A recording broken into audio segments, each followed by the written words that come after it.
First thing to do not talk to those same customs people that put me on the plane. All right? So I'm thinking they don't give a fuck about me. I gotta find the oldest guy that I can talk to and plead my case to him, like, please, I didn't know, blah, blah, blah. And I get there, and that's exactly what I do. I look for the oldest customs officer, and I'm like, sir, listen, I didn't know there was no Western Union in the airport. I have $200 Western Union coming to me, and if I could just make a phone call, I'll get all this squared away. I don't know, an hour or so go by, an hour, go ahead, make your phone call. I get on the phone. Who do I call? My mother, right? There's nobody else you can call. When you're in trouble, you call your mama. So I called my mother, and I'm like, Mom, she didn't even know I was in Jamaica or planning to go to Jamaica. As far as she knows, I'm in Virginia doing my normal, shit that I'm doing. And she's in New Jersey. So now I call her, and I'm like, Mom, I need $200 sent Western Union to me in Jamaica, or they're going to put me in jail in Jamaica. What? What are you doing in Jamaica? Oh my God. How do you send Western Union? She's never sent Western Union before. She's never sent Western Union before. How do you do this? Da, da, da, da, da. And I'm just like, holy shit, man. Go to the 7-Eleven and they'll tell you how to do it, So she goes and sends me $200 Western Union. I'm sitting in this customs for like 5 hours. No food, no nothing. I got there around noon, and now it's like 5 o'clock or so, 5:30. The customs guy eventually comes to me, the old man, and he's like, okay, we've confirmed that you have some money in Western Union. How are you going to get there? And I'm like, I'm just going to walk. At this point, it doesn't matter. He's like, no, man, no. You can't walk. You're going to get killed. The Western Union is like 5.5 miles away in the middle of downtown Montego Bay. So I'm going to get you a taxi, a cab. And you take the taxi into Montego Bay, get your money, and then come back here and see me. Show me you got your money. And you can go carry on with your vacation. Yes, sir. So this guy hooks me up with a taxi driver. The taxi driver's like, what? And he's like, take this guy to Western Union, get his money, bring him back here, and then, carry on. Okay, whatever. At least I know if I want to, I'll ditch this taxi and I'm free and I got this back. Actually, even got into a little issue because while this guy brings me outside, right, I wanted to ditch him almost immediately because I'm thinking I gotta get away from this guy because he's working with the fucking customs man. He leaves me out front while he goes to fetch his taxi. Meanwhile, this Rasta comes up to me and he's like, yo, man, what are you doing here, man? I'm like, I'm waiting for my taxi. He's like, no, man, I drive a taxi. Come on, come with me. So I go with him, and this guy had like this old Camaro, all primer black, and I get in his cab like, yeah, this is going to be a fucking adventure right now, And as he's trying to back out of his parking space, the other taxi fucking cuts him off, And I'm like, and then he's like, they start arguing, Bumble Cloud man, under arrest man, no. Then they start pointing to me in the cab. Then the Rasta comes back, why didn't you tell me that you already had another taxi that you were waiting on? I said, I did tell you that. No, man, but you got to go with him because he was your first fare and da-da-da-da-da. So I'm like, whatever, you're the one that came to me, I told you. So anyway, I get switched back into the other taxi. Well, the taxi driver, now it's like getting dark. And we're driving through Montego Bay, and all you hear is reggae music playing outside. And you smell the fires and the food, everybody cooking, and vending. And it's just like, it blew my mind. It was everything that I always thought Jamaica would be. But I remember looking around like, this is amazing. Now we're driving through Mobay. We go all the way to the grocery store where my Western Union is. I go in the Western Union, and it's closed.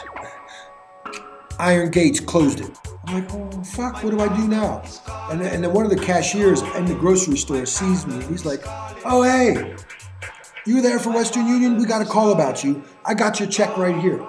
He gives me a check for 4,436 Jamaican dollars. And I'm like, that's $200 exchange rate. I thought I was rich, ghetto rich, really quick, Now I'm gonna have a good time in Jamaica. I got 4,000 Jamaican dollars. Alas, that's only 200 American dollars. I said, where can I cash this check? The guy's like, you can't. Not until Monday. All the banks are closed until Monday.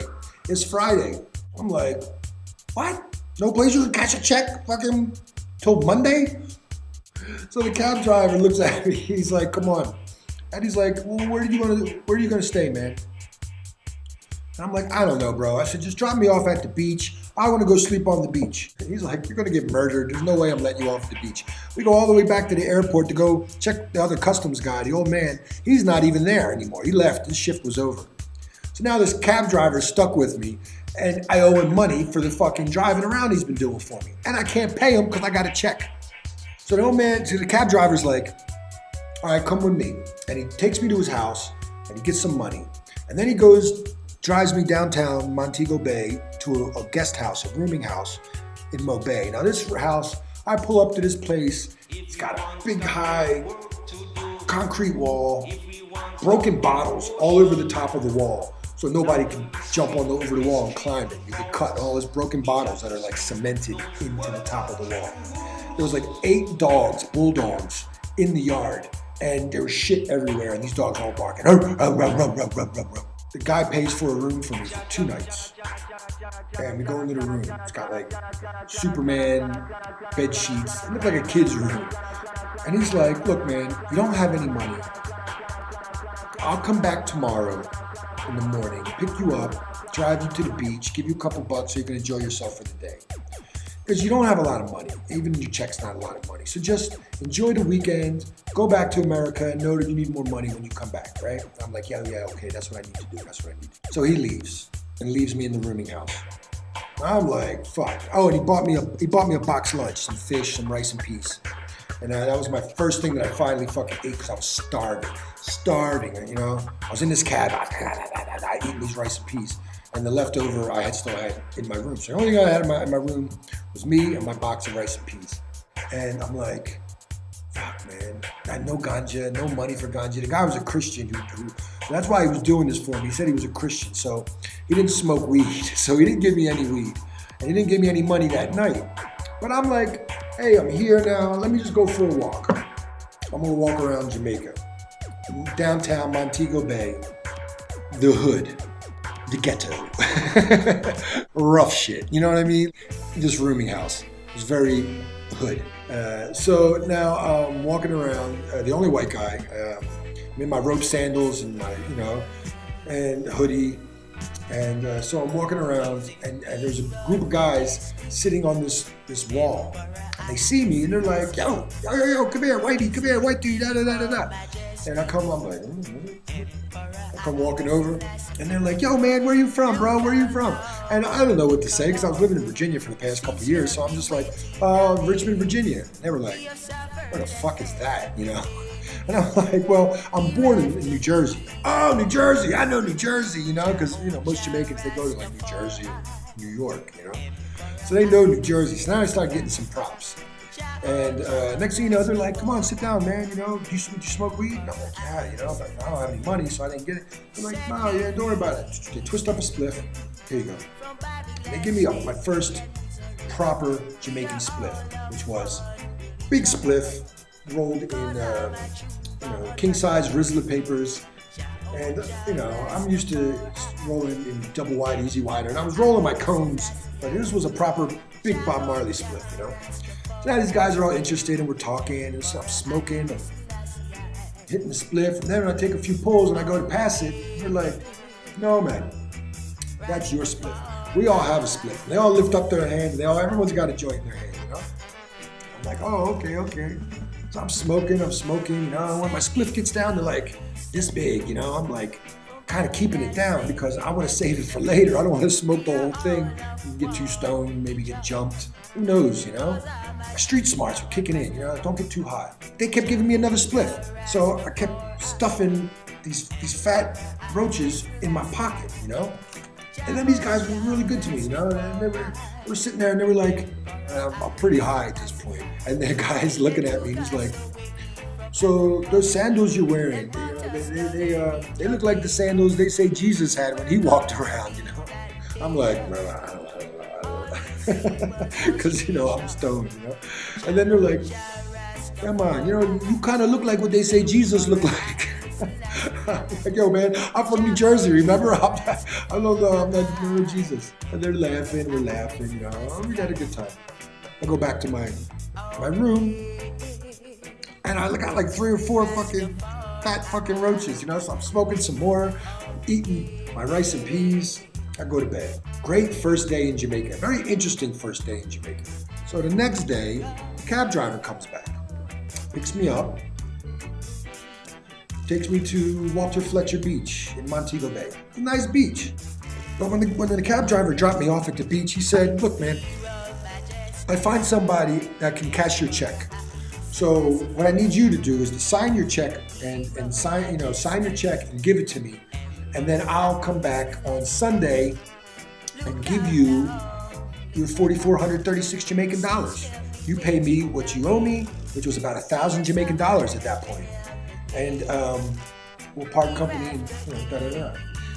Now, as you know, I'm from New Jersey, and so I said to myself, no fucking way. Like in my head, every neuron was screaming, no, no.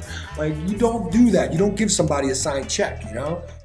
But then on my other side, you know, like the angel and devil, you know, and I felt like the angel was the one saying, don't do it, don't do it. And the devil was the one that was saying, look, man, this guy set you up for 2 days. He didn't have to do all that, and he was professing to be this Christian.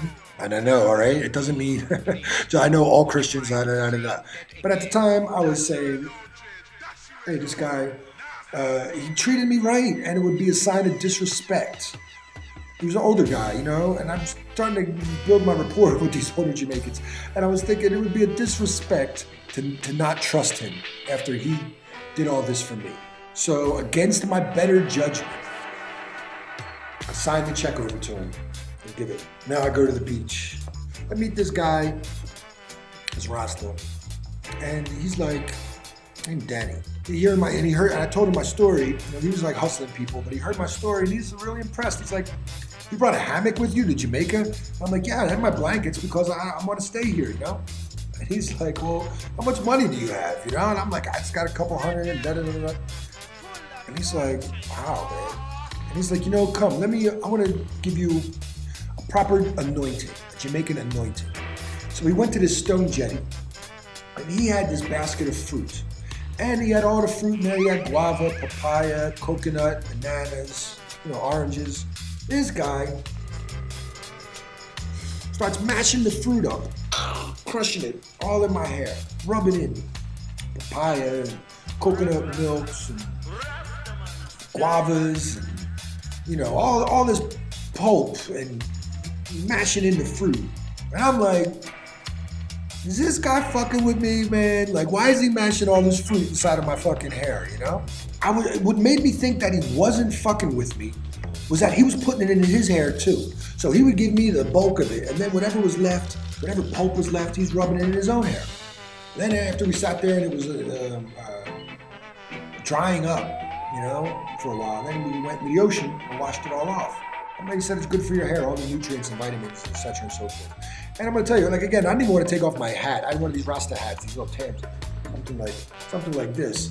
And I didn't want to take it off because, like I said, I didn't know how to do dreadlocks when I was in Virginia, and I just went to like a black hair salon and asked the lady there, and she was like, I don't know how to do dreadlocks. So she just plaited my head. So I had a head full of plaits, you know? And because I let that go for so many months, it was like plaits, and then right at the root was like this much dread because I couldn't brush, you know, anything. So it would come out, the rest was dread, but where it was, you know, braided, it was still just a braid, you know? By the time we hung out all day at the beach, Danny goes, look, man, I got a place up in the hills, right? Up in Rosemont. And you can come pitch your hammock in my yard and you can stay there, you know? And you just give me the rest of your money and I'll make sure that you eat every day. You can have beer. I'll give you ganja every day. I have he has this spaza. He had a little shop, and the shop sold like beer and cold drinks, soda, loose cigarettes.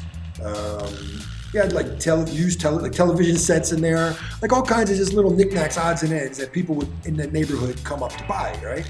So I said, okay, if I can make it back here tomorrow to meet you, I would love to go back up, you know. But now I got my fingers crossed that this guy's going to bring me back my money. So I get back to the rooming house and I go to sleep. The next day is Sunday.